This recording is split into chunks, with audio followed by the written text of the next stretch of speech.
মূল্য পরিশোধে দেরি হওয়ায় গেল বছরের ৩১ আগস্ট বাংলাদেশে বিদ্যুৎ সরবরাহ অর্ধেকে নামিয়ে আনে আদানি গ্রুপ। যদিও শীত মৌসুমে নিম্ন চাহিদার কথা উল্লেখ করে বাংলাদেশও সরবরাহ অর্ধেকে নামিয়ে আনার অনুরোধ জানায়। এই কারণে গেল বছরের ১ নভেম্বর ৮০০ মেগাওয়াট ক্ষমতাসম্পন্ন একটি বিদ্যুৎ কেন্দ্র বন্ধ করে দেয় গ্রুপটি।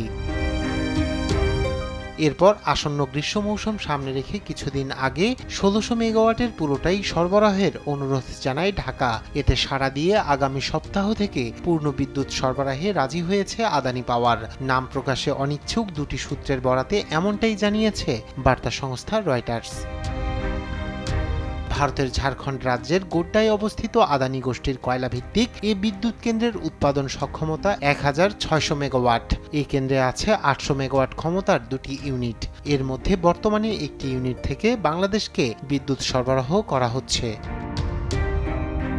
রয়টার্স জানায়, পূর্ণ বিদ্যুৎ সরবরাহে রাজি হলেও দাম কমানোর অনুরোধ নাকচ করে দিয়েছে আদানি পাওয়ার। প্রতিষ্ঠানটি সম্পর্কে একটি সূত্র রয়টার্সকে বলেছে, ছাড় দিতে রাজি নয় আদানি পাওয়ার।